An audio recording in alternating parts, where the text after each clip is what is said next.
ସାଙ୍ଗମାନେ ଜୟ Jagannath. Welcome to Annapurna Handishala. ଆଜି ଗୋଟେ ବହୁତ ବଢ଼ିଆ ରେସିପି ଆଣିଛି।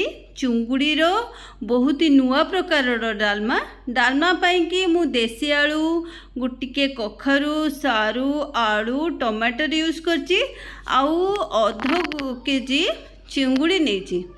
ଦେଖନ୍ତୁ ମୁଁ ମିଡ଼ିୟମ୍ ସାଇଜ୍ ଚିଙ୍ଗୁଡ଼ି ନେଇଛି। ଚିଙ୍ଗୁଡ଼ି को भलसे तार खोलपा छड़ेकी तार भलसे धोई नहीं। तापरे मु टिके लुण, हलदी आउ लंका राग वाला लंका गुंड देइछि। जदि आपन को लंका खाइबा पसंद नहीं, राग खाइबा पसंद नहीं, आपन को हिसाब रे आपन लंका गुंड इथे देई परिबे। ताको भल भाबे आमे गोळेई नबा।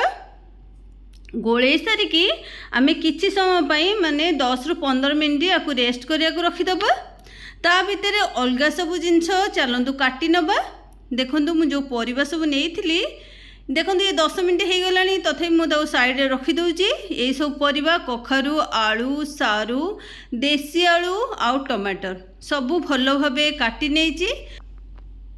सांग माने गोटे रस कड़ाई मु नेइची। आपण चाहिए आपण हिसाब रे कोनोसी भी बासन नहीं पारिबे जो थरे आपण ए परिबा गुडाक सिझेई पारिबे। तो मु एथरे किछि पानी देइची। आउ कखारु, आलू, सारू, देसी आलू सबू काटिकी मु धोईकिरी पूरा भल भाबे रखिथिली। तो मु एठी सबु जाक परिबा दे दूची।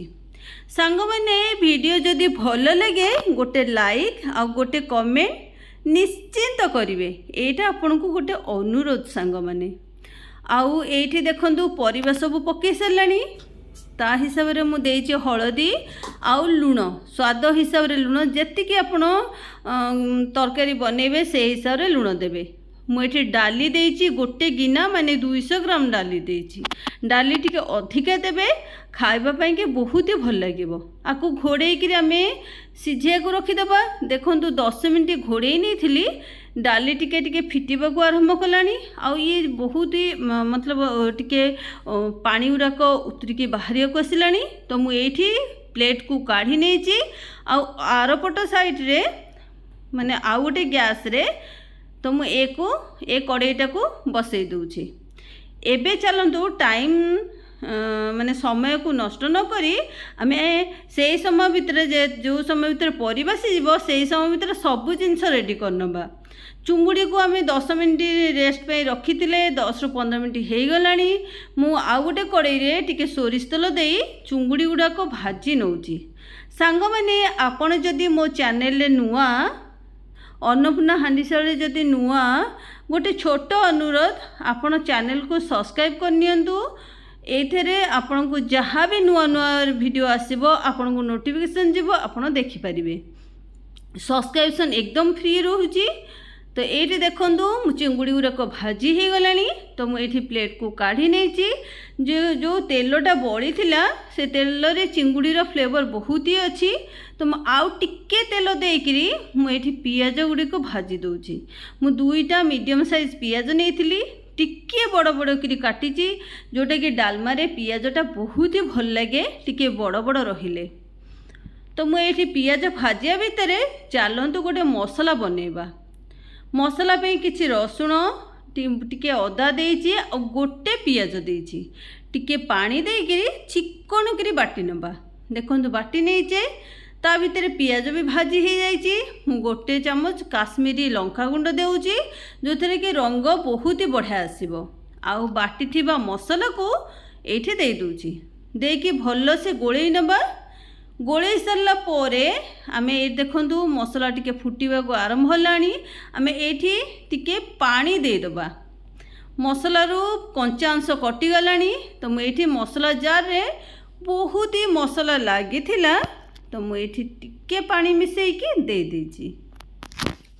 पानी दे सरला पोरे सांग माने आमे एठी आरपट जो आमे सिझिया पे रखिथिले ताकू चेक कर नेचु।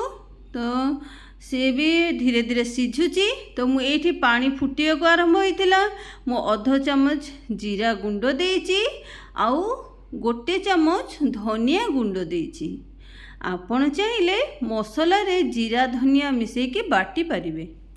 तो तो ये दे सारापर गुंड टिके फुटी आसुला तो मुझे भाजिकी रखि चिंगुड़ी गुड़ाक देदेची। चिंगुड़ी गुड़ाक देदेले ये कौन हम सांग मैंने मसला सीझा सांगे सांगे चिंगुड़ी गुड़ाक भी सीझीज आ मसला देहरे कषि हो आउ तार फ्लेवरटा भी चिंगुड़ीर फ्लेवरटा मसला देहरे आसीज आ बहुत ही भल लगे ये तरकारी। आपण गोटे थर निश्चिंत सांग मैंने बनातु आपण बहुत ही प्रकार चिंगुड़ी डालमा बनै थे ए प्रकार थरे बनइबे सबु बेले बनैकी खाइबे। तो मुझे गोटे टमाटर काटिकी दे देची। टमाटर दे सारा परे आमे टिके आकु कषिबा मसला सांगरे कषिबा। तो आपण चाहिले एठी घोड़ेकी भी कषि पारिबे। मुझे घोड़ेनी सेमती रे किछि समय कषिची। देखंतु मसला तेल छाड़क आरंभ हो गलानी बहुत ही अलग टाइप्र बास्ना आरंभ हो गलानी। तो आरपटे चूल्हे जो मु रखी सीझापी परिवा भी से भी सीझीगलानी। तो मुझे ये मसला को सब दे देछि। आपण ठंडा करिया पर्यंत अपेक्षा करेनि। ए समय भितर आमर सबू जिनस रेडी हो 15 ରୁ 20 मिनट लगे ये चिंगुड़ी डालमा। आर स्वाद ना सांग माने बहुत ही बढ़िया आपणकर घांट तरकारी भाया स्वाद आसो आ बहुत ही भल लगे। घांट तरकारी कहले आपण जो माछ मुंड जो छेचड़ा बनाती जो महुर से टाइप्र स्वाद आसो। तो ये देखु आम तड़का लगेबा। तो मुझे कड़ई रे किसी सोरिष तेल नहीं आउ सोरिष तेल धरे मु सोरिष अध चामच आ जीरा अध चामच देची। तड़का पाई आपड़ चाहिए फुटण यूज करें। मु फुटण देनी किंतु फुटण चाहिए यूज करें। आ टिके हेंगू देची। हेंगू दबा परे तरकारी डालमार बहुत बढ़िया स्वाद आसो।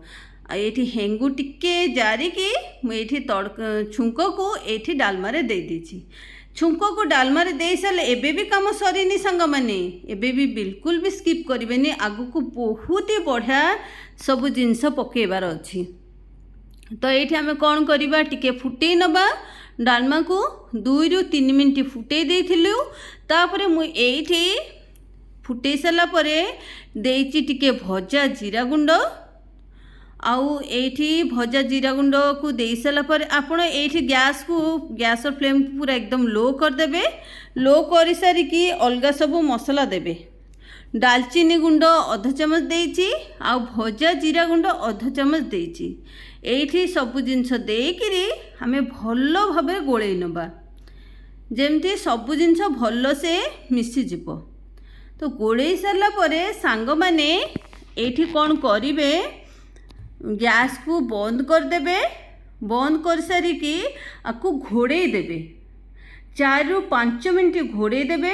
देखंतु डालमा केते बढ़िया बास्ना आसुची एकदम जेमती माछ मुंड छेचड़ा हुए महुर हुए भोजी रे। तो से टाइप्र बास्ना आसुची स्वाद भी ताठू बढ़िया स्वाद भी। आपको थोड़े निश्चिंत सांग मैंने बनातु। मते कमेंट बॉक्स रे लिखा को बिल्कुल भी भूलिबेनी। आउ जदि एबे बनै नाहंती ताले वीडियो को सेव कर नियंतु। जेबे बनैबे स्टेप बाय स्टेप देखिबे बनैबे। सांग माने आजि पे एतिकी रहुची। पुणी देखा हबो नुआ एक रेसिपी सहित।